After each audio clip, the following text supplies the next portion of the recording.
I brought my great uncle's 30-30, and I accidentally shot a hole in the floorboard of my truck with it. Anyway, I wasn't used to the gun, and I thought you had to release the hammer every time when you were unloading a magazine full. And so I just got into a rush and just popped one off. I was like, well, if I throw a mic on, then I can help others the way that these people have all helped me. Born in the heart of the Pennsylvania deer camp. With the help of experts, friends, and local legends, we bring you valuable knowledge and powerful stories for your hunting adventures. Welcome to the East Meets West Hunt Podcast with your host, Beau Martonik. All right, welcome back to another episode of the East Meets West Hunt Podcast, and I have a guest on today, Hunter McWaters from the Hunter Quest. Now, Hunter has a podcast, does a bunch of video stuff on his own, and here we are now having more technical difficulties, as it seems like happens all the time. But of course, you'd think two guys that do this all the time would be able to have that figured out. Yeah. Running into all kinds of issues today, but start off on my end with a little echo. I can still hear it occasionally, but I think we're just going to power through it. And then there might be some freezing issues, but we'll just go with it, man. But it's good to be here, dude. Yeah, no, I'm pumped to be able to have you on. And how long ago has it been since we first met now? Oh my goodness. I think it was it 2021 or 2020? We met at Attack. That was actually the first, it was in Pennsylvania. That was the first event, outdoor industry, quote unquote, or whatever type of event like that I kind of attended to kind of meet folks. First thing. And I met you there. So I think that was, 2021 or 2020. It was. I can't remember if 2020 was obviously that was the year COVID started, but I don't remember if that was the year TAC was canceled or if it was like the second part in 2021. It was one of those two. Yeah. But I do remember meeting you there and getting to talk. It's been a while. Yeah, and we've run into each other on occasion. Just that Western Hunt was the most recent one there, and you've really taken off with your idea of traveling a ton out west and going to different places and sharing some of that stuff. So it's pretty cool to see that evolution, because I feel like since I've started this in 2018, my podcast and everything, I've met a lot of people that want to do it and very few follow through with it. So it's pretty cool to be able to see that, because it's a lot of work.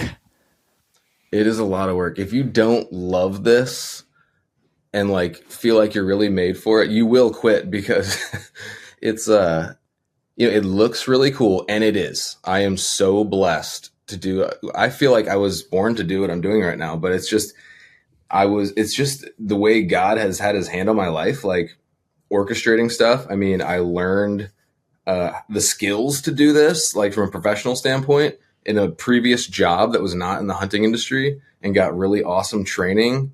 And then, I've always had my passion and love for the outdoors. And then just when the timing was right, I kind of found mountain hunting, which I grew up on the East Coast, like you.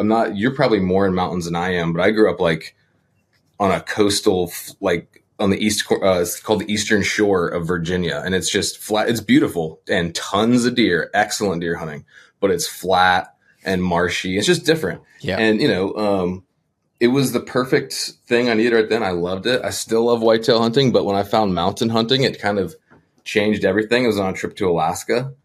So anyway, to be able to meld that love and that passion, it was like I had started hunting all over again when I found mountain hunting. Yeah. And there was the increased challenge of it, the physical fitness part, the mental toughness, the gear, the long range shooting, all this cool new stuff to learn and to do, and cool places to go and explore. Yeah, it was like a rebirth. So marrying that with my kind of skill and love for, storytelling and cameras and stuff has been awesome. But it is a lot of work, man. And you have to scrape for every penny in this, nobody wants to spend money right now. It's a tight time, and there's a lot of guys making a lot of good stuff. So yeah. Anyway, No, I do want. I did want to start on that. I actually had a guy that messaged me and was like, "Hey, I'd love to hear you do a recap of and we're not going to do this in a full on podcast, but we'll touch on a little bit here of like, since I've transitioned to doing this full time, it's been 2 years now. What are your thoughts and everything? And honestly, the long and short of it is like, I love what I'm doing here, but I want to say that if you don't like the part of the creating on the content side too, and just the love of figuring out business and everything that's involved with it, I would highly recommend finding a job where you get off during the fall versus or having flexible time versus trying to do it this way, because there's so many other challenges and you don't make I'll tell money. you, I've spent a whole lot more time in this office chair than I did on a mountain this year. A lot more. Yeah. So yeah, you're exactly right. Like I was just gonna say, you don't make money on the actual hunts. It's the time sitting behind the computer, or like this morning. So I got up and I went turkey hunting for a few hours, then I went to the gym, and now I'll be working until the time I go to bed to be able to do that. Now the flexibility is incredible. Love it. Like that. And just like it's a dynamic, really cool, fun life. Because I mean, like you're going to the gym and you're working out. Like I did a training hike this morning, which is awesome. But also like, I need to, just like you need to be in shape to be able to go in the mountains and put in that long days. So, and then some days you got to go to the range and like, oh, I got to get this new rifle set up or a bow or whatever. I got to work on my bow. From your perspective, you're doing more archery, but it's just, there's always something kind of different. And yeah, I mean, like sometimes I'm a salesman, sometimes I'm a editor. It's a lot, man, but I love it. So it's cool. Yeah, no, that's exactly right. But it's different than I would have thought it would be from the outside looking in. And maybe it was different, back when the true like TV days of things, but I'm sure there was still some of the similar things. We just didn't see it because we weren't involved in it, sort of deal.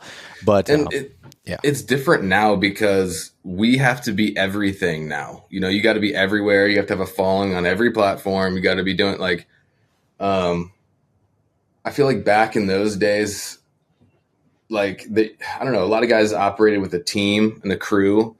I feel like these days you're expected to be able to put out films, like do marketing stuff, social, YouTube, and just kind of do it all yourself. Or, it's like, Well, so. I've also come to learn that a lot of people that I've thought were making a living doing this is not really the case. They usually have a different business that they own and run and use this as a tax write-off for everything that they do hunting wise, or to be able to have land or go on hunts and do that sort of thing. I know a lot of TV shows are set up that way, and even other avenues there. So that's just some stuff I wanted to share out there, kind of show behind the curtains on it for anybody that's looking to get into it. Definitely not discouraging anybody by any means, but like, just understand it's not everything you see on the social media side of it and what we're posting and stuff is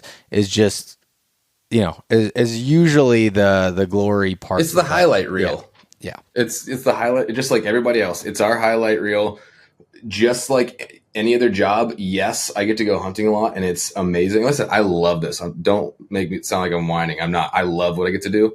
But just like anything, it's work. Like I have to put in hours behind the desk just as much as I do doing other stuff. But it's cool stuff, and I love it. So that's all I'll say on it. Well, cool. Well, let's get a little bit. I mean, you touched briefly on your background there, but talk a little bit about your background growing up in Virginia, kind of your hunting side of it there, and then you're good. And then how you came into mountain hunting and what you had found there from, an East Coast perspective. I mean, looking at it, the podcast East Meets West was all founded on the basis of it originally was all about that exact thing. Yeah, man. I was thinking about that today as I was on that hike, actually, because you had texted me about the podcast and I was thinking about it. And and that's a big question you just asked me. I'm just debating if I should go philosophical or not. But I guess it started with, as a child, I remember like looking at wild places. Like my parents would take us on vacation or something, or we'd be driving through the mountains or whatever. And I just feel this like deep longing, like in my spirit, like, so, and I never knew what that was until like just recently. And it's like this desire to know the unknown or to try to, right? And it's every part of my life. It's my marriage. It's what I like to do. It's work. It's like, and it's to try to know the unknown, and ultimately to know the great unknown, which created all unknowns, which is God, right? Yep. So that's like my main motivation in life. But I went really deep, really, really soon. But but yeah, man, that's pretty much it. Because I just had that revelation like today, actually, on this hike. So, but I grew up, like you said, in Southeast Virginia. So nowhere near any mountains. I mean, pancake flat. Where I grew up hunting is called the Eastern Shore, as I mentioned. It's the very tip of the Delmarva Peninsula across the Chesapeake Bay from Virginia Beach and Norfolk and all that stuff. So it's a really cool place with its own cool culture and a lot of fishing and watermen and waterfowl hunting. That's where I really started. Was my dad started me taking me waterfowl hunting and dove hunting and stuff like that. He's a big waterfowler still. But when I was 14, we got permission to hunt on this like just about 1,000-acre farm. It's all private land on the Eastern Shore. And so there's no rifles. So it was bow and shotgun only. So I grew up bow hunting. And there's no like natural predators really down there, at least when I was kind of growing up hunting. And like I said, it's all private land. So there's just tons of deer, like just, it's never a question like, and that's why like I have so much respect for like what guys like you do in the big woods, whereas like lower deer densities. Cause like when I go over here to the Eastern Shore, it's like never a question of, am I going to see deer? It's like, how many? Am I going to see a big one? Are they going to get close? It's like, you see 30 deer every time you go, like no matter what. So growing up in that is just so much fun, and killed my first deer with a bow. And so that's kind of my background. But when that first night bow hunting, I had like 14 deer walk out on this little soybean field. And they were just out of bow range, but still close, like 70 yards, 75. I was probably 14 years old. And just watching like 30 deer completely comfortable, just doing their thing for like 2 hours. And they had no idea I was there. I couldn't shoot at them, so I just had to watch them. And I just fell in love with deer and like watching that. I don't know, just the adrenaline. I don't know. So that's how I got started, man. Then going into mountain hunting, it's a long, long story. So I'll just give you like the Reader's Digest version. We can dig into stuff more detailed if you want, but because there's a lot of factors at play in my life that brought me to where I am now. But a friend of I had already had some attraction on going Western hunting, like, seeing big mule deer and elk and stuff. I mean, I remember seeing that stuff growing up, watching ESPN Outdoors and the Remington commercial with the guys walking out and like, did you watch that stuff? Oh yeah. Yeah, definitely. Do you remember the one where he burns the toast and then he's like, if your buddies wake up and smell something burning, tell them not to worry. It's just desire. Yeah, I do remember. Do you remember that? Yes, I do. I feel like I was very young when that commercial was out there. I'm so glad you remember that. Yeah. But that commercial really like struck a chord. I remembered it this long, The guy was going out elk hunting with his 30-06, Yeah. That's exactly right. Yeah. So anyway, I'd always dreamed of it, but then I kind of started looking into it, to be honest with you. And I was coming out of a rough patch in my life, and I was kind of overweight, and looking at the logistics of it and what it took to, get licenses and tags and stuff, just from a cursory look, I was just like, man, that's, I don't know. It almost seemed too much, to be honest. And then a friend of mine, just the same year, invited me. His name is Ned. Shout out if you're listening, Ned. Great dude. He's an ex-military guy, buddy we had mutual friends in high school. Anyway, he just kind of randomly sent me an Instagram message because we'd hunted together a couple times, but we weren't really close friends, like at all. But he just kind of was throwing some Hail Marys because they needed a partner, basically, to do this Alaska walk-in caribou hunt. And he asked me at the right time, and I was able to do it with him. And we just, did the fly up to Fairbanks, get a U-Haul, hit some public land.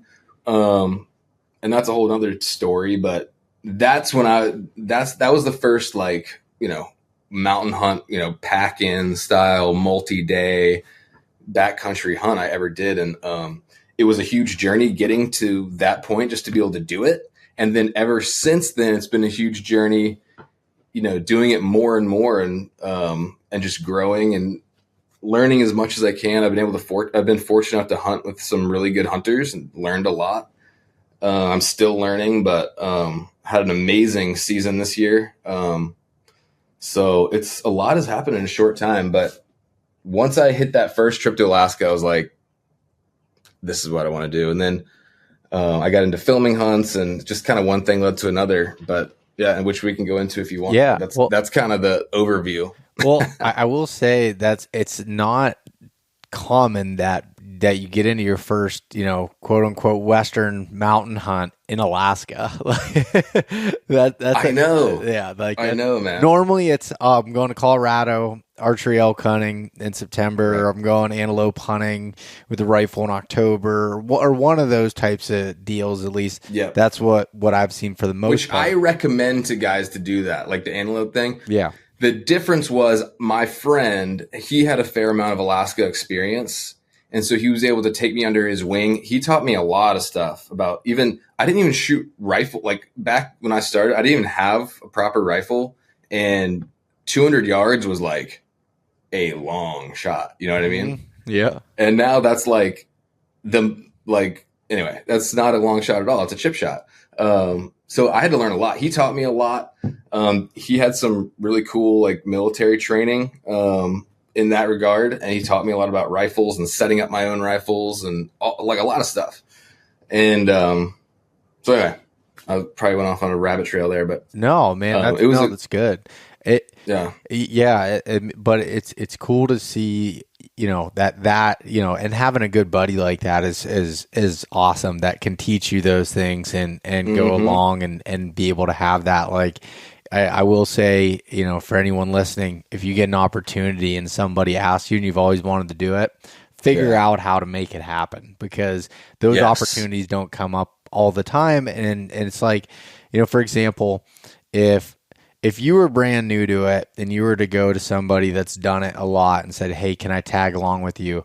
Ultimately, you're a burden. And that's not, that's just putting it frank, as far as you're not adding a whole lot of benefit for the most part if you're brand new to somebody else. So it's, if someone does ask you to be able to go, figure out how you can be useful and learn everything you can. Yeah, just be an asset, don't whine, and go for it. And either way, you're gonna have a great experience. It might change might change somebody's life, but it's definitely worth it. And that's something I've been thinking a lot about too lately, is how to use what I'm able to do and try to reach out to, there's the 10% that are the hunters, and there's the 10% that are the antis. They hate you, death threats, all that, yada, yada, yada. There's the 80% in the middle who could go either way and may not go hunting on their own or whatever, but you might be able to influence them. Maybe they see for what it really is, not what we've been portrayed as in the media, and see that hunters are naturalists and conservationists, and at least we can be, in our best times. And so we should strive to be that, and respect the laws, respect nature, but play our part in it as well. Anyway, I keep going really deep, man. Please do. But yeah, I've been thinking about how to reach those people, and it's important because we need to show we're not these, redneck guys or whatever, just out there for blood, all the time. There's more to us than that, and we care about the wild places, and we love the animals and stuff like that. Because that has to be explained to people who don't know it.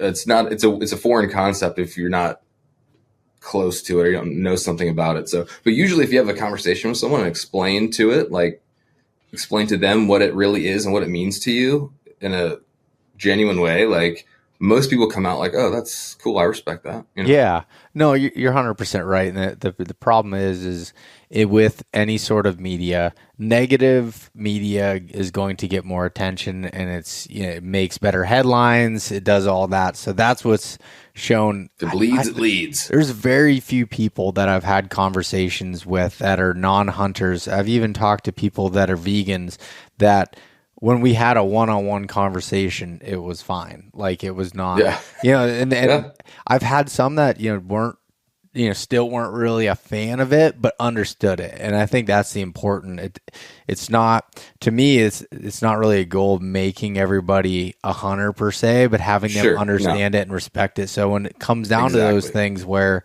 maybe it comes down to a vote on a particular issue, that people can be educated on it and be able to stand on the right side of the fence for what is the best for the animals and the best for conservation.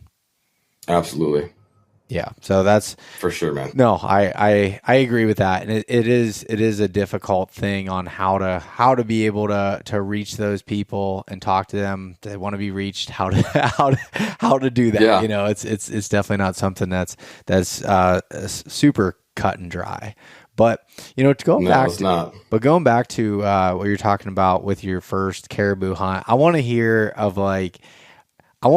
the good, the bad, and the ugly that went on that hunt. So go through it, because when I look at it, and I haven't done many podcasts in a while that went into it, because I always feel like that once I cover something, like I'm repeating myself, and I've been doing this for 6 years now. But the reality is there's so many new people coming in and flooding in, but the effort it takes to go on a mountain hunt or a western hunt, it can seem extremely daunting and difficult to be able to do, and it can be, and it was, but now it's like my planning that goes into a trip is much less now that I've had that experience and understanding, but to go into it, your eyes are wide open, like what is it, what can possibly happen. But I want to hear the story of that hunt a little bit. Okay. And some of those things. And going back to what you're saying too, is like, if you take somebody hunting one time, even, they'll probably figure out enough to where if they wanted to go again, they could, and do it safely and responsibly. And, so it's not like, they're a child, you have to like start from zero, but, and that's where I was, I had been hunting, but I'd never done this type of trip, and it's just crazy because it was in the exact right time in my life where I was already trying to make some changes for the better in terms of like my fitness and stuff like that. Like I said, I was pretty overweight. I was like 250 pounds on like a 6-foot frame, like with no muscle. So that's obese technically, like very high BMI. But anyway, I'd already kind of started to get in shape, and I was coming out of another kind of rough part of my life, which you don't have to go into right now, but, the timing of it was just like, it felt like it was, divine. So my friend invites me. I was already starting to get in shape a little bit, but then I started realizing, like, because at first he was kind of like, hey man, let's do this trip. It'll be pretty easy. We'll just walk into, and then I started like he's ex-Navy Special Warfare. So he's like fit, right? Yeah. And so he's fit as a fiddle, as they say. So anyway, so I started realizing like, okay, we're going in for multiple days. I'm going to need pretty gear heavy trip. It's Alaska. I've never really even done backpacking, let alone backpack hunting. Very like little hiking experience. Like I didn't even know anything about hiking boots. Like I wasn't wearing hiking boots. I was wearing, knee-high mud boots to hunt in. That was what I hunted in. Or waders. So, even that, like everything is I'm still trying to figure out. I think I just figured out my boots, like, finally. It's been like 4 years. That's so funny. It's a little harder on the East Coast because you can't go try on boots in the store, right? Yep. You literally can't find good quality hunting boots in the store where I live. No, Anyway. And just real quick on that topic. Yeah. It's funny because I've been in the same boat, and it feels like it's been a very, very long, experience of trying to find the right boots. And I've found some that fit pretty good, but they'll have a problem here or there. It is nice. And I have no affiliation with this company, but I like the owner from talking with him, but Stephen Lathrop from Lathrop and Sons, like when you give that guy a call and talk with him, he will spend a ton of time going through your problems that you've had. I went through a consultation. I pulled my insoles out of my shoes, my running shoes, to see where my feet were wearing the worst. Yeah. And now, I feel like I've heard set of boots. I've heard really good things about those guys. Yeah. Now they're expensive. They're hard to to get into there, but it really, I was like, I had the other option that worked well for me was like I liked the crispy platform. Like I had good luck with those boots, but the insoles always sucked, and so I ended up buying a set of sheep feet insoles that went in there, and that worked out really. That was a good combination there. Now I feel like the other system, the Lathrop and Sons, works just a little bit better for me, but that was another option that definitely worked out. But it took a while, and I'm saying this because like you said, your feet are something that your feet go bad on any sort of hunt like that. You're in a bad spot. It's miserable. You need them to walk around.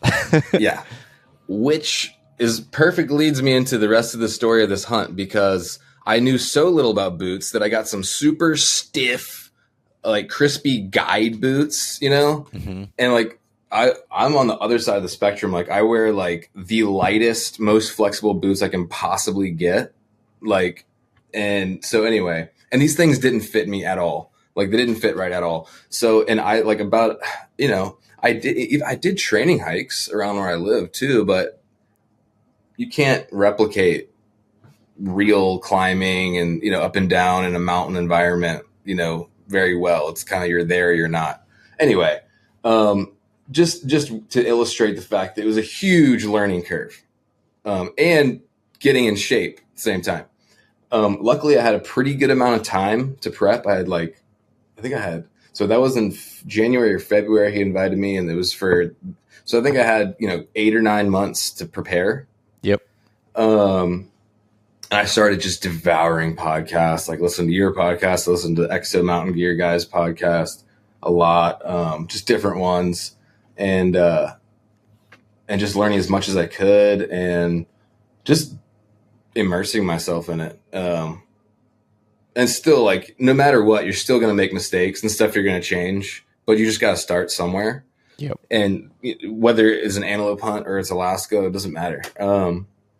So you just do it. And luckily, like I said, I had my friend there. So he taught me a lot, taught me the ropes, like even concepts like just getting to a high vantage point and glassing. I didn't know how to hunt like that. Like I'm looking for, trails and, where do I jump on them, from between bedding and feeding. And, it's just a completely different way to approach everything. And I love stuff like that. Yeah. So that I was just like eating it all up. Cause it's the unknown, right? Everything's unknown. So it's just attractive. No. And I want to hit on that one here in a second, but I want to go back to hear what you were saying about your thoughts on your boots and what worked for you. Cause I'm really interested in this concept, because for me, I've never been someone that does really well with the super light, like, basically high trail runner type shoes or really flexible shoes. My ankles are super weak, and so that's been a problem. But recently, so I've always wore a stiffer boot, but recently I just bought a pair of Innovates, like a super light hiker. I found them on sale on Amazon. I got them for like $60. They were normally like $180, and I've been trying to train in those to try to strengthen my feet and my ankles, so I'm not always just in this, super tight, fitting boot that doesn't allow for any movement or back and forth there. But I want to hear your side of that. Just as far as which boots I like, yeah, and why. Yeah, exactly. I don't know. I found that the really stiff boots, because like I said, I grew up wearing flip flops in the summer and mud boots when I was hunting. And you know what I mean? Like I grew up in a beach town. So I think part of it's just exposure. Like if you're exposed to stiffer boots as a kid and you get used to it, it's probably fine. But like I just wasn't. So it just changed everything about the way I walked completely. And like it caused problems with my hips, everything. So, and I just didn't like the extra weight. I'm just not used to it. So I like basically as close to like you said, like trail runners as I can get, but that are still durable. So I'll show you what I'm rocking right now. So these are crispy altitude GTXs. Okay. This is a pair I just literally got in the mail yesterday, but I wore these all year last year. They're really flexible, but I wore them all the way from Alaska all the way down to Mexico. And I like them a lot. They're not as durable as like a full leather boot, right? So I've also been trying out the Laponia Light. It's a new one they have. Mm-hmm. And let me just say right now too, Crispy does not pay me a cent to say this. These are just what I've been wearing. They don't pay me a cent to say this, I swear. I've tried Hanwag too. They shrank on me, like in the off season. And maybe I didn't store them properly or something, but they shrank like an entire size in the off season. Jeez. Yeah. And I've tried other boots. Anyway, these are the ones that I've liked the most. Some of the seams started coming apart a little bit after that, but I put in like 3 years of use in them in 1 year, basically. The Laponia Lights, I might use those this year because they seem to be just as flexible and light as these. They set up a little higher, maybe a little more support, but they're like more of an all leather style boot. So I think they're going to last like multiple years, even for what I'm doing. Yeah. No, there's always that balance of the lasting, for them lasting longer versus being comfortable. Because the thing is with all leather, typically they're going to be heavier. And so you get a heavier boot on all that different stuff that adds to it. And when I never started with like the really stiff hiking, trekking boots, but I had, like the Rockies and, the higher leather type boots that had some support, but not like Rockies. That. But I remember the first time I did a hunt where I was wearing something like that, those types of boots, and just like my feet hurt so bad from on side hilling. And I was like, no, like I need something. You're right about the sheep feet too, though. Those help me out as well. I forgot to mention that. Oh, you got those in there too? I do. Yeah, I do. I don't work with them either. But I do have a pair, and they do seem to help some. Yeah, no, that's super. But I still have to tape the back of my ankles, man, no matter what. Really? Like I have some Luco tape. It does not matter really what boot it is. I think I have a weird ankle shape or something.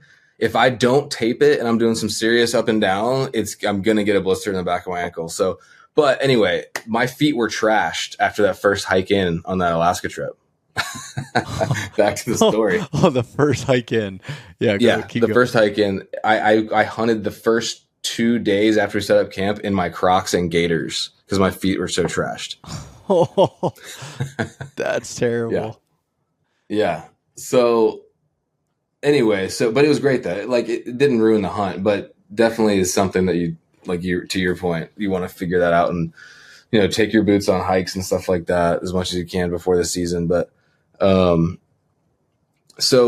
hunt, I did have to, like I said, I trained a lot, and it was like for 8 months, it was the carrot, at the end, like, that I'm just like trying to get, like, I have motivation to get in shape and, put on a heavy pack and go ruck around and try to find some bleachers and get in shape for real. And, so I did the hunt, and we didn't kill anything, man. The first spot we went to, we drove in and hiked in. It was a pretty tough hike in. We saw one nice caribou bull sprinting out of the area that we were going into the day before the opener, and we never saw another animal for like 3 days. But there was sign everywhere. Like the herd was there, but we just had missed them. Oh. Like I'm talking about like planet Earth numbers of caribou. Like you could not step 2 feet without a pile of droppings and bones, and just it was a like National Geographic episode like a week before, that we were there. So we went to a different area, hiked in again. It was a higher pressured area. We saw a lot of locals on ATVs, unfortunately, but we hit it midweek, so it didn't start off too bad. And we almost, like, I had a caribou, which in retrospect, I believe 100% that it was a legal bull, but it was young. But in the moment, with our experience level, we weren't 100% sure if it was a cow or a bull. And I had this thing in sights, and in hindsight, I wish I had shot it, but I didn't. And that's okay, because if you kill a cow, you get in big trouble, and it's not what we want to do. It's not good for the herd, I guess. So anyway, didn't shoot it, but doesn't matter. I had another same thing happen on the hike out, actually. I had one, there's a group of 3 caribou. We were literally completely packed up hiking out on the last day. And 3 caribou came from like 3,000 yards away just on a beeline and walked 30 feet from us. And same thing. I had a cow or a small bull, not sure that I could have, 30 feet, but we weren't sure. And there was a game warden. We knew, not that it matters, but we didn't want to take any chances. So we didn't shoot again, but amazing trip. Like, it literally changed my life, man. So yeah, we can go whichever way you want with it. Isn't it funny though? Like, talking about that hunt, you didn't kill anything. Your feet were all tore up. There was some struggles that are going through it, but yet you still want to go back. Isn't that? It's really funny how that all works out. It was an adventure, man. It was a true adventure. We were in the wilderness of Alaska. It was a true adventure, man. And, that's satisfying, even if you don't kill. Yeah, I wanted to. I wished we had, but that's just the way it went, and it was awesome. I wouldn't change it. Yeah. I don't know. Yeah, man. You got to be willing to not kill, like, especially if you've never done it before or something. Like, manage your expectations. Like, look at it as like, I'm going on an adventure either way. Like, if you come back mad because you went and had a cool adventure in Alaska but didn't kill anything, that's, I don't know. Check your motivations. I don't know. Yeah. And honestly, and don't get me wrong, I'm a killer, dude. I like killing stuff. And I know that's a controversial thing maybe to even say, even in the hunting space these days, but I do like it.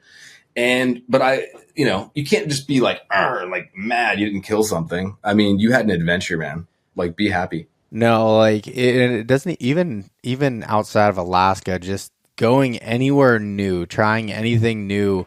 If you're going to try to do it by yourself, you're going to fail. Maybe you get lucky and you're able to do it, or I shouldn't say just lucky, but you prepared and everything worked out in your favor, and you were able to fill a tag. But more often than not, anytime I try something new, it takes me a little while to get it under my belt. And I talked, it was probably about 5 months ago now, I did a podcast with my family, and all of us started going Western hunting at the same time. And my cousin Mason has turned into an absolute killer. Everywhere he goes, no matter how bad the tag is. Yeah, I've seen him on Instagram, dude. He has been slaying some stuff. Oh yeah, he does really well. But what people didn't see were the first 3 to 4 years of him going out west and never filling a tag.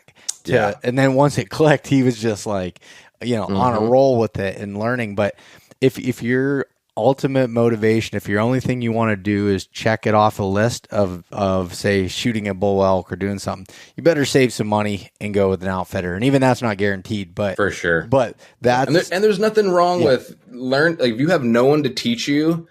There's nothing wrong with going to an outfitter or a guide or whatever. There's nothing wrong with it at all. Like, especially if but even after you do that first one, if you are really observant and you want to do it DIY in the future, if you kind of like watch how your guide hunts, and you could do it again. It's not that complicated. It's not that complicated, really. We overcomplicate it. But I'm not saying it's easy. It's not easy, but it is simple. Yeah. And I, honestly, I would recommend, if you have the funds to be able to go, even if you want to, learn to do it yourself, I think the best way is to go with someone like an outfitter, guides that know what they're doing, and learn from it. Don't just be, along for the ride per se, be an active participant, asking questions, Absolutely, yeah. be involved with it. And no, 100%, I agree with you on that. And I'm glad that you brought that up, because it is helpful. But I mean, for example, I guess something I had in my mind was I went to Alaska moose hunting last year. So I went on a DIY moose hunt, and we never even saw a legal bull. Well, we had a bull that was questionable, but I didn't know. So tough, man. That would just break my heart to see a bull, but you can't shoot it. Yeah, and honestly, that's kind of one of those things where I've been wrestling with it in my own mind of like, now moose hunting, I thought it was fun.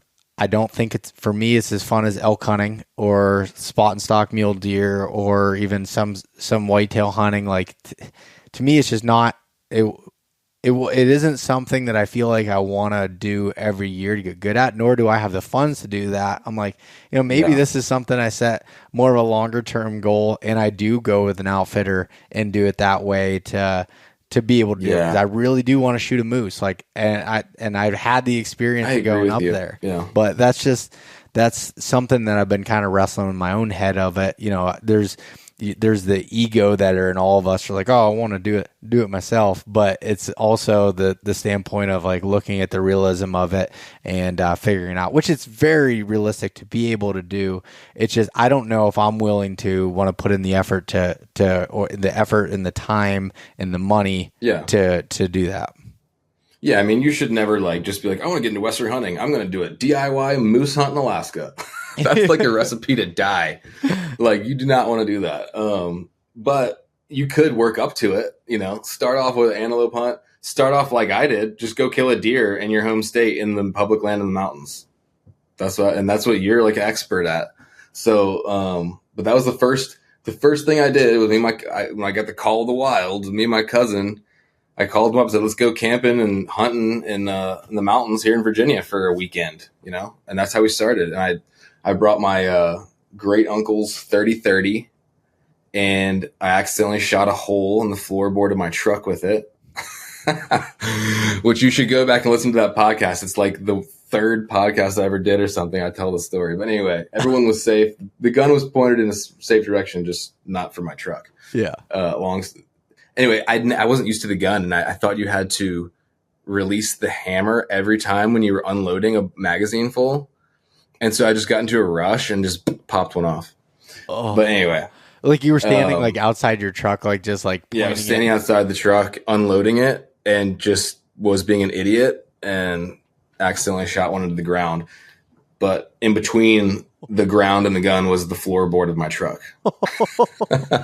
Yeah. Oh my gosh. That's, I'm sorry. I'm laughing so hard, but it's funny after the fact, right? Now that it's all fixed. Okay, so if we're going to go into it, I was millimeters away from disabling the truck, and we were back far in at night. It was at night, and didn't have any of our camping stuff. And fortunately, I guess God was watching out for us. And yeah, at the moment, I was like negative on the scale of how I felt. Like I felt like the bottom of the bottom. I was so embarrassed. So like, it just, because my cousin was there, and I was mortified, man. But yeah, now it's funny. Yeah. we limped into town, and we found a mechanic who opened his doors up to us at night, basically in the middle of the night, and raised it up and looked at it and looked at the bell housing and was like, well, you're a couple millimeters off, but you should be fine. And put it down, and we finished the hunt. I killed a deer the next morning with my grandpa's old 30-30. And, yeah, I still have that shell casing in the truck, actually. Oh, that's so funny. And also, that kind of reminds me of, from taking in some of your content and everything. I know that you've been, as you're, on this hunter's quest per se of learning. I threw it in there for you, but of learning. But it's not just my quest; it's the hunter's quest, like all of our quests as hunters. Okay. I stand corrected. But you've what I thought was your approach on learning is a really good way of looking at it from the standpoint of you've done and correct me if I'm wrong, but just about all of your Western hunts have been rifle hunts. And I'd heard you say that you want to eventually, try some archery hunts and everything, but you felt like, hey, I want to get some success under my belt. I want to learn it. And I feel like this doesn't deteriorate that experience by going with a rifle. And I think that is a very strong, that's a really good way of looking at it. And that's the way I've been with, especially Alaska, of like when I went up there caribou hunting, I was like, oh, should I take my bow? I'm like, well, I want to come home with something, one, and two, I don't think that changes the experience. It's like, it's different when, say I'm going on an elk hunt. I can't chase bugling bulls with a rifle unless I got a lot of points or a lot of money. Archery elk is just a different game. Yes. Than like rifle elk. Yeah, but no, explain that thought process a little bit. Yeah, I mean, sorry, I just lost my train of thought. What was the question? About I'm sorry, I completely just brain farted. Oh, you're good.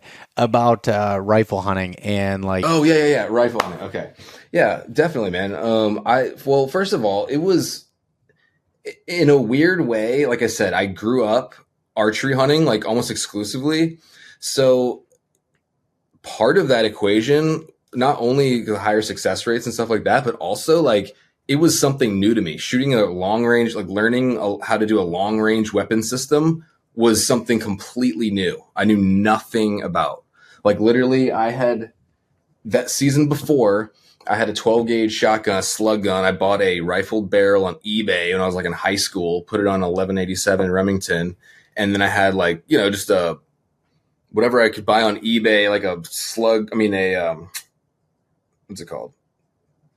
Scope mount. Sorry, my brain stopped working. And I slapped a scope on there, like no level, nothing. Just like put scope on gun, screw it down. You know what I mean? Yep. No idea what I was doing. No Loctite, nothing. And I'd missed a really nice deer. Actually, coincidentally, you can't see it right here, but that same deer, I believe, is on the wall behind me. But anyway, I saw a really nice deer in Chesapeake, Virginia. Shot the thing like in range, missed it 3 times. Went in and my like optic was like I could wiggle it with my hands up and down on the. So I was like, okay, no more being an idiot. Like if I'm going to use a gun, like stop being an idiot. So I just kind of dove into, I'm going to like become good at this. My friend Ned taught me a lot. And now like, I don't even trust anybody at a gun shop to put my optic on my weapon. Like I do it myself because I know I'll probably do it better than them. And I'm not trying to sound cocky. It's not hard, but I just like to take ownership in the process. And I like doing it. I know I'll do a good job because it's not hard. If you just have the right tools and you just, have you done it a couple times? It's really, it really comes down to just having the right tools. Anyway, that's another thing, but I love it. So it was something new, but also, and then just learning, ballistics, how to shoot. I use a loophole scope and I use the custom dial, which is really nice for me because it makes it a little easier. You zero it in and you send in all your bullet information and stuff. They send you a custom dial on that thing. And it's a little bit easier for me. It's probably not as precise as but anyway, I like it, man. And yeah, it does also increase your odds a little bit. Yeah. And that's the one thing that once I started doing some of the rifle hunting side of it, I was so used to deer hunting in the mountains in Pennsylvania where it's like 75-yard shots and less for the most part. And when I started looking at it for going to Alaska and these other things, I was like, okay, I can increase my range, but I need to increase my skills to be able to do that.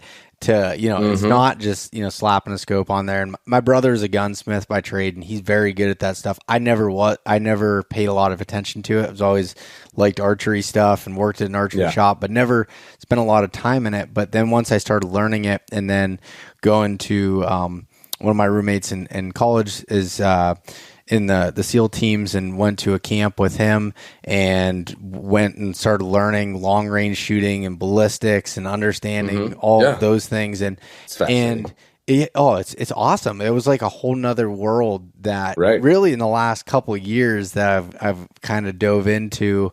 and I definitely wouldn't say that I have any sort of expertise in it, but I know more, and I'm just continuing to try to learn with it to get better. It's really cool, man. Yeah. It's its own whole like thing. When you can get as nerded into it as you want to.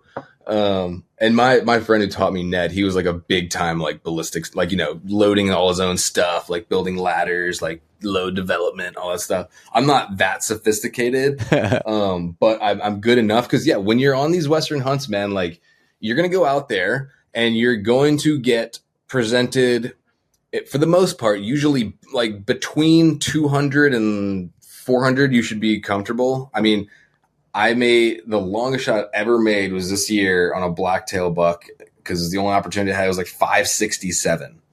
But I had a pretty bad rest. It turned out all right. But all I'm trying to say is you're going to get presented with a lot of longer shots. I feel like 200 yards, like,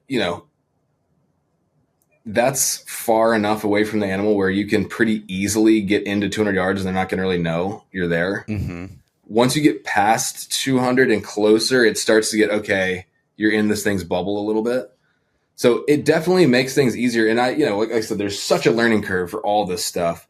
Yeah. When I'm starting out, I'm going to, try to give myself the best chance of success. And, I like shooting the rifles. So, I'm not one of these super long range guys, but I will say this. I drew an elk hunt this last year, like, in New Mexico. Amazing tag. It was an open sight muzzleloader. And so that was, I really restricted myself to 100 yards, right? And they're bugling. So it was almost like an archery elk hunt. And dude, it was so freaking cool. It was so amazing. Oh my gosh, that would be an absolute blast. And that's one of the cool things with New Mexico is you do have a chance no matter what. There's no point system. Yeah. Right. It's a low odds, but anybody has pretty much the same odds, as far as I understand it. Yeah, unless you're going with an outfitter, then you get a little bit of increased odds there. But no, that's super cool, and there's nothing wrong with whatever your weapon of choice is. My brother's, he's someone that he's never bow hunted to my knowledge. He eventually wants to learn it, but he's like, I like, and he loves using old rifles and stuff that he restores and goes out and does this and does these different hunts and might make different goals. Maybe it is to shoot something further away, or maybe it's to get into bow range, but still using a rifle, and like those types of, that's cool. It shouldn't matter whatever you want to do and whatever you want to hunt with. And recently too, I've gotten into the muzzleloader side of things and learning that because there's so many opportunities. I mean, especially even in the East Coast of, Virginia is one that has a really nice muzzleloader season that like you can hunt during the rut. Yeah, exactly. And I started going to Ohio late season hunting with a muzzleloader, and then, elk tags out west. There's a lot more opportunity as you expand your available weapon choices. Yeah, a lot. Like, so this was extremely low draw tag, even as a muzzleloader tag, but the rifle tag, just to illustrate your point, was like way harder. I think the rifle tag is like 0.05% draw, but like the muzzleloader is like 1.5% or something, like that. So it's it's marginal, but better odds of drawing the muzzleloader tag, and it was a blast, man. It was a blast. How did that hunt go for you? Oh man, just like any hunt, it had a good beginning, lots of elk, tons of elk, elk everywhere, and we had them to ourselves. We found a bunch of elk, and nobody was hunting them, man. We were kind of more in the like Badlands type country. Like I think a lot of people were more in the upper, higher elevations with like, more the ponderosa pines and stuff. We were down kind of like in the Badlands more, but there are tons of elk and big ones. And nobody out there, but, it had its lows, I blew a bunch of stalks, but then our area kind of dried up, cause I blew a bunch of stalks and not always my fault too, but a lot of them were my fault. It was kind of a progression. At first my stalks were terrible, cause I'd never done an elk. It's a different kind of thing. Yep. it's a totally different animal than a deer. Completely different animal. They behave, act differently, completely different. So I'm learning a whole lot on the fly here. This is my first elk hunt ever, actually, by the way, which is another weird part of the story. Yeah. This amazing tag, my first elk hunt ever. So I'm figuring it out as I go. Luckily, my camera guy, too, Kobe Owens, he's a really good elk hunter, so he was helping me out a lot, too. Yeah. But anyway, yeah, it had low moments, and then it ended with our spot dried up. Next to last day, we went to a different spot in high elevation, and we just got into a bugle fest, and I was able to get in on one and make it happen. And then you can go to my Instagram and see I made a reel on it a while back, but as I hit him good frontal at 80 yards. He went back on two legs and poof, went down at the dirt. But I knew elk are crazy tough, man. So I started reloading as soon as I finished shooting, I started reloading. And I walk up and I can see he's still breathing. And I step on a twig. He jumps up and I literally, as he's running, boom, bang, and just dropped him, dude. Oh yeah. I saw that video. Yes. Yeah. So thank God my dad took me bird hunting as a kid because my instinctual shooting is on point. But anyway, hit him on the run and he dropped. And anyway, amazing hunt. Yeah. Oh man, that is so cool. I can't imagine that would be. Well, I mean, honestly, an open sight muzzleloader is really only extending your range a little bit from a bow hunt. It's not. And right. it was very similar to an archery. Yeah, and your reloading is slower. Yes, and elk are notorious for, like, have you ever seen Meat Eater? It happened to Steve Rinella, like getting slapped with a bullet, hitting the dirt, and then getting up and running like miles, and either surviving or just with a muzzleloader. You can. Here's my take on it, because I spent the whole good part of last year shooting a muzzleloader and getting familiar with it because I knew I drew this hunt. You can slap a gong with that thing to 400 yards, even open sight, some of these guys these days out west and stuff. But you'd have, in my opinion, no business shooting one maximum 150 yards unless you're using some crazy magnum load that I don't know about. So aside from that, with my load that I was shooting, which was 110 of grains by volume, I think. Don't quote me on that, but anyway, it was a heavy load. But even then, like once you start getting past 150, you're not getting a lot of terminal performance on an elk, and they're already tough as nails. So I wanted to keep it like 150 max. Plus, I wasn't shooting too accurate past 150 anyway. Let's be honest. Yeah. So, but anyway. Yeah, it was really cool, man. We had to get in their bubble. It was almost like an archery hunt. They were bugling really, really good. They were rutting. So it was awesome. Yeah. Oh man, that sounds like I'm going to drop that film soon, by the way. Sorry, I got to give myself a plug here. I'm probably going to drop that film, the full film on YouTube within the next month-ish, I would say. So probably by the time this comes out, and so just keep me in the loop when that comes out. I'll add it. So go to The Hunter's Quest YouTube channel. You can just search my name, Hunter McWaters. Go there, shameless plug, hit subscribe, and watch the elk video. There you go. No, that I was actually just gonna ask if you were putting that out from saying that you had it filmed, and I had watched your recent one with the Kodiak blacktail hunt. Oh yeah, that's an old one. That was my first hunt I ever filmed. Really? Yeah.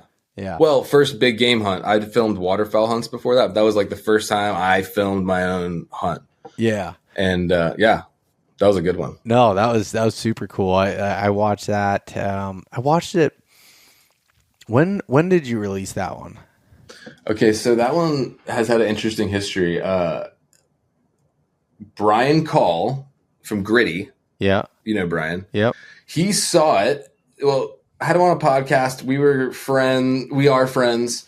And he liked it. Let's see, we did a podcast together. I sent him a rough cut. He liked it and wanted to kind of do some work together. And he actually aired it on the Gritty YouTube channel, I guess in 2022 or something. And it did pretty good. It got way more views than it would have got on my channel because I had like basically no channel at this point.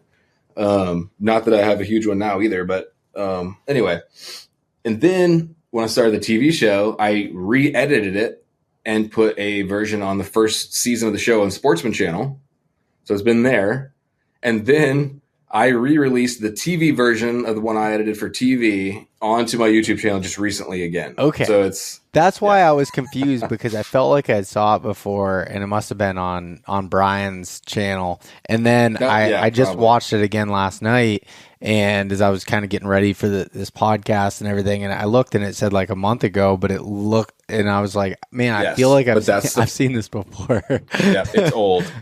Maybe I didn't communicate that well, but yeah, that's the first hunt I ever filmed, which is pretty cool. Yeah. It's really not that long ago either, right? I mean, when did you actually do the filming? 2022, I believe. Yeah, that's not that long. Wait. No, it had to have been before then. No, it had to be 2021. Okay. Yeah. Yeah. That's so funny. A lot has happened in a short amount of time, man. It does. It's in one way it feels like last week, and in another way it feels like 10,000 years ago. Yeah. No, and you had so I think something interesting, kind of transition back to what what you're doing now as far as with the Hunter's Quest.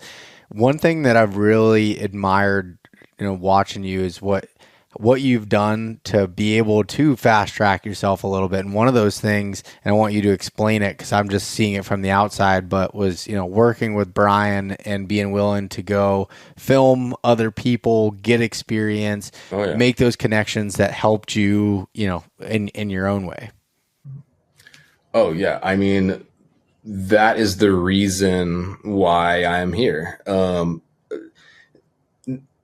Like everything, going back to what I was saying earlier, like just God orchestrates everything in my life. So, and in all of our lives, I believe, but, without those guys, I wouldn't be here. So, I mean, I'm not saying like that they are the only reason I'm here, but I wouldn't be here if I hadn't worked with those guys. So the first thing I did was, I remember Dan Staton from Elk Shape. I had started the podcast already and had it going for a while and been able to have some conversations with guys like you. You were on my podcast a while ago. It's been a while since that one.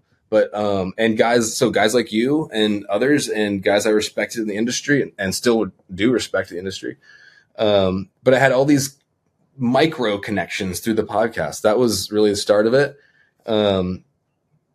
And yeah, I mean, okay, back to what I was saying. Sorry, I keep losing my train of thought. So Dan, he was one of the guys I did a podcast with. I saw Elk Shape on Instagram was like hiring somebody or needed a videographer or something. After we did our podcast, I emailed him with some links to some work I had done from CBN. And so he looked at that and he basically hired me to go film a hunt for him.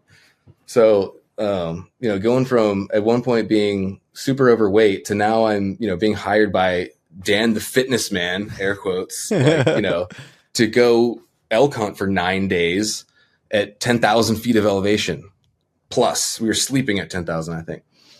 So anyway, long story short, I did that hunt with him. I guess that kind of proved that I could physically do the work. And I did good enough. I think I did well, capturing the hunt. And it was a tough hunt. We did some podcasts after that. And then, like I said, I linked up with Brian. I did, he invited me to come down and hunt with them in Arizona for coos deer. So I did that with him, did some filming with them. Me and Brian were close. I went to his house for a week and like stay with his family. I know his whole family. His whole family was down there in Arizona with us, me, Brad, and him. We hunted for a while. I did another trip with him in Mexico this past season. And then I filmed a bear hunt for him that he was not on, but like Lampers and my buddy, blanking on his name. Sorry, Tree Line Pursuits. Mark Livesey. Mark. I'm sorry, Mark. I love you, dude. I'm sorry, I blanked on your name. Anyway, they were there. I filmed that hunt for them, and I actually edited that hunt for Brian's channel as well. And then still love Brian, but just kind of decided to go my own way a little bit. Mm-hmm. But yeah, working with guys like that, I learned a ton. Like you said, make it just like any other business. Like it's all about personal relationships and connections and showing people that, you can talk the talk, but you can also walk the walk. And by walk the walk, I mean, not that you have to be some spectacular hunter, because I'm not. I'm learning as I go. But I show up, I work hard, I don't complain, I keep a positive attitude, and it's starting to pay off because I've learned so much.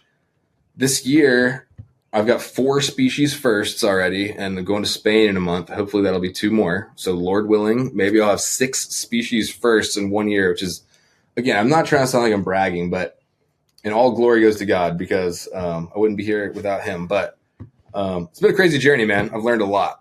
I've been able to experience some really cool stuff, and I stand on the shoulders of giants. Well, I think what I take from that, and honestly, advice that should be given out to anybody that's listening that wants to, we talked earlier about being in this quote unquote industry and doing things, especially if you want to film. I have people that'll reach out to me, but what I feel like a lot of them are missing is, what are they willing to do? I'll hear people be like, I don't really have a lot of experience with camera, but I'd love to do it. Say, okay, I understand. Not, you don't have a lot of experience to do, but what are you going to do to learn, or what are you willing to do to learn and actually be able to do it? Are you going to be, watching a bunch of YouTube videos and practicing, and maybe you go and you're like, hey, I'll go teach good attitude. Yeah. Have good, good attitude, man. Good, that's the one thing Dan said to me that first time. He was like, "Dude, just be an asset and have a good attitude." And that's just kind of been what I do. You can learn skills. You can become better with the camera. You can become a better hunter. But having that attitude and the willingness to learn and do that, I would rather have somebody with a good attitude to come along and film me that doesn't have all of the skills, but is willing to take criticism and be able to be willing to do that and learn and move forward, versus someone that's extremely talented, but they know they're really talented, so they've got an ego about it, or only want to do it their way, sort of deal. 100%, man. Or think they're talented, out of some kind of defense mechanism, and then get really aggravated when you try to tell them that they're doing a crappy job. Yeah. That rarely happens. But yeah, man, you cannot teach. You can teach camera skills, you can teach photography. You can go to photography class, but they don't have a how to be a better human and not whine and have a good attitude class. They should. No, that's no, but yeah, attitude is 100%, man, for sure. Well, cool, man. I love seeing it, and I know you had a hard stop here, Juan. So I just wanted to say I really appreciate you coming on, and we got through the technical difficulties. We made it through, man. So we made it through. No, I really do appreciate it, dude. Yeah, man. Yeah, it was great being on here. It was great talking to you, dude. As always, I could talk for all day about this stuff, Oh yeah, me too. Where can people find all of your stuff? You'd mentioned the Hunter's Quest YouTube, podcast. Anything else where you want to throw? Yeah, so the podcast has been going for 3.5 years now. I got 165, 170 episode library, a bunch of really cool ones. You can go back and listen to the one we did together. Bunch of some of the best names, and some other kind of off the wall topics too. But anyway, anywhere you want to find podcasts, it's The Hunter's Quest. And then I'd really appreciate you guys. I'm really trying to grow my YouTube channel, and it's something you can do for me for free. Just go to YouTube, search Hunter McWaters. It's called The Hunter's Quest is the name of the show, and hit subscribe. I'm trying to build that audience a little bit more. And then on Instagram at The Hunter's Quest as well. It's where you can find me. I'm really active on that Instagram. So honestly, even if you message me, unless I miss it or something, I'll most likely just message you back and we can talk or whatever. So happy to connect. Awesome. Well, cool. Everyone, I encourage you to go check that out and listen to Hunter, as he said there. And it's been awesome getting to see it from the outside. Thanks, Beau. Good talking to you, buddy. Yeah, you too, man. Hey guys, thanks so much for listening. If you enjoyed this conversation, share it with your buddies. Leave us a rating, a review, and subscribe.